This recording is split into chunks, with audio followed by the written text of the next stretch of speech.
Alright guys, welcome back. So in this video, we're going to finally be flattening my workbench top. So for months, I've talked about how my workbench is not flat. Every time I do a glue, I either have to do it on my table saw or I have to try and find some way to shim out my workbench and put stuff on it so that I can get a pseudo flat surface to work from. And I'm just sick of it. I'm getting into a new project right now where a flat surface is going to be kind of important. And mainly, I just want to finally clean up my workbench here. I've got a ton of paint all over it. I've got cuts into it, all that kind of stuff, and I just want to get it cleaned up. So my workbench top is just a 2x4 laminate on a Canadian Tire workbench frame. It's a very good workbench. It has suited my needs in every way possible. It's a nice solid surface. It's thick enough that I can put dog holes in it and use these little Veritas stops. It works great overall and was definitely a good upgrade from the crappy red oak top that was on this workbench before. And having it made from pine is quite nice because if you drop something on the workbench is going to get dented, but the thing that you're working on is not going to get dented. So there's all kinds of different philosophies about what your workbench should be made of, but I'm actually kind of a fan of the pine for that reason specifically. So there's basically two simple ways to go about flattening your workbench. You can do it by hand or you can do it with machinery. So I'm going to be attempting to do this all by hand with my number 7 and my low angle jack, but you can also do this with a router. Much like you guys have seen me do in the past, building a router sled and that, you follow basically that same principle. You need to do this flattening with a router is to get two 2x4s, flatten one face on your jointer, make a perfectly perpendicular edge, mount those to the side, and then run your router across using the same router sled you guys have seen me use all the time. And that method worked great. That's what I did the first time I flattened this. I went over the rough surface that the router left with my hand plane, and it gave me a very nice workbench to work from. But right now, I kind of want to work out, and I want to have a little bit of fun with my number 7 here, and I just want to give it a shot. So like I said, I haven't actually done this before with my hand plane, but I have done a lot of research into it, and now I do have much more of an understanding of how to flatten boards with just a hand plane. I've done it a couple times, and it actually makes sense. So what you want to do when you're trying to flatten a surface with a hand plane is you never want to start by just going with the grain. You only go with the grain of the board when you're actually getting to those kind of final flattening phases. Right now, I know that I have a major cup to this whole workbench. We've got our two edges here are the high spots, and then we've got a nice dip in the middle. And I know over the whole length of it, we probably have a little bit of twist coming into it. But mainly what I care about is I want it flat from front to back. That needs to be perfectly flat all the way along. If we have a little bit of a curve or anything like that over the whole length of it, in my opinion, that's not a big deal, but from front to back, I do need it to be perfectly flat. So I'm gonna start by just pushing my plane diagonally across the workbench here. And so what this is gonna do is it's gonna balance out flattening across the workbench as well as flattening across the length. Because the idea behind the hand plane is whichever direction you're pushing it in, that is what you wanna be as flat as possible because you have that whole reference sole there. So if I was to just go straight across the table here, that would give me a nice flat reference surface straight across here, but I could very easily create a dip or a cup or anything on the top side here over the length. If I just go with the grain of the wood going straight across my workbench, that'll give me a nice flat reference here, but again, doing that, I won't be able to take out the cupping that is currently in the surface of my workbench. So by going at that diagonal, you're now working in both of those directions, both across as well as the length, and that just helps you balance things out. So basically how it's gonna work is I'm just gonna go down the workbench at a diagonal this way, I'm gonna turn around, come back this whole way, I'm gonna go around the other side of my workbench, and I'm just gonna repeat that stage until the workbench is flat.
Okay, so we're now flat across as much of the area as I can check with my little straight edge here. So from front to back, we are nicely flat all the way across. We do have some small areas going across the length here that are a little bit off, but that is what we're going to deal with next. The interesting thing that this has shown though is some of my very bad workbench habits. When you have a decent workbench top, you want to try not to abuse it, and for me, because this was just a cheap 2x4 top, I've been very bad about just abusing it. So there's areas where I've hit it with Forstner bits and there's big gouges and that in it. There's, I think this area here was where I was making some dowels or something and I was chopping away at the wood. That's something to do with the axe right there, so that's a big dip that I'm never gonna be able to get out. as well as I have a big cut right along the front edge here where I hit it with my track saw, as well as a few other smaller areas where I just barely nicked the bench with my track saw. I've also got an area here where I tested around over a bit, a big chunk that I broke out doing something. Overall, I've used and abused this workbench top pretty good. And so this kind of stuff, again, because this is a cheap 2x4 bench top, I don't really care that much about it. But if this was like a nice maple workbench, you would never catch me doing any of this on it. I don't want to keep that as, nice and clean as possible. But again, because this is just a cheap one that I can replace in a weekend, it's not that big of a deal. But those bad habits that I have with this workbench, I definitely need to start kind of getting rid of if I want to move to a nicer workbench in the near future. So now what we're gonna go through and do is just go with the grain, cleaning this up as much as I can. So I'm gonna set the blade on here to take nice thin shavings, and we're just gonna go along. Now what we're going here is not like a perfect, like furniture kind of finish. What we want is just a nice smoother finish so we don't have little like humps and bumps in that. We're just going with the grain right now to help flatten out the length of this as much as I possibly can. And I'm only taking thin shavings so I don't potentially add a cup in here, because anytime you're going in one specific direction, you always have the potential of screwing up the other direction.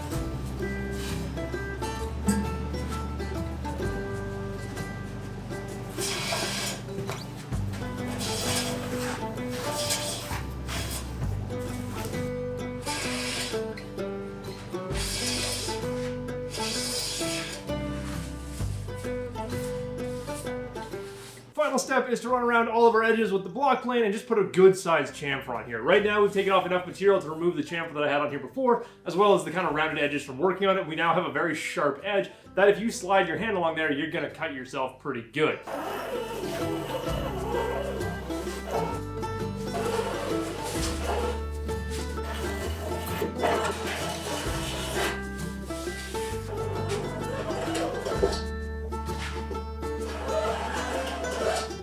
And so just like that, by using only 2 planes, we now have a perfectly flat reference surface, and this is going to make my life so much easier. I'm really annoyed at myself for not doing this sooner. It definitely is something that seems very daunting, but that was super easy. That took me, I don't even know if it took me 2 hours to get this whole thing done, and it's now a beautifully finished surface. We still obviously have some of those defects and marks in it. That's not that big of a deal. Now the final thing you could do to your workbench is go through and finish it. Some people say they do love finishing it, other people say they don't. For me, it's not really worth wasting the nice finish that I have to put it on the workbench, because I know it's gonna get beat up anyway, and I do all my finishing on the workbench, so whatever finish spills off the pieces that I'm finishing is just gonna get on the workbench anyway. So it's not a surface that particularly needs to be finished, is what I'm trying to get at here. The other thing I think is important to mention here is that you don't need a number 7 or a number 8 plane to do this. You could do this with any size plane.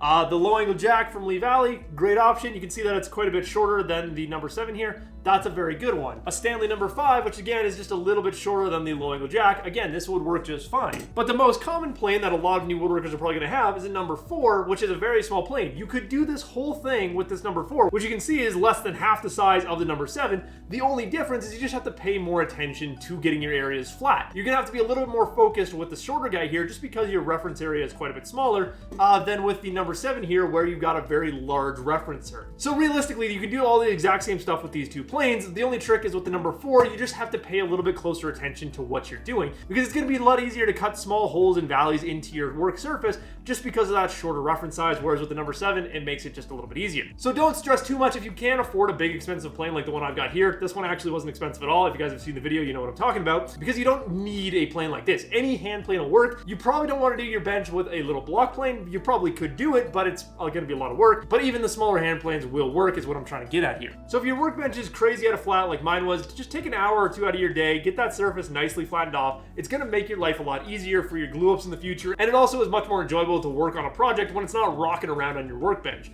It's going to make it a lot easier. So I am very much still looking forward to using my freshly flattened workbench from here on out, and I will probably be reflattening it in a year or so's time again, but we have plenty of thickness on here, so I'm not worried about that one bit. So as always, guys, I do hope you enjoyed this video. If you have any questions about flattening your workbench, feel free to leave them in the comments down below. As always, guys, I hope you enjoyed it, and I will see you in the next one.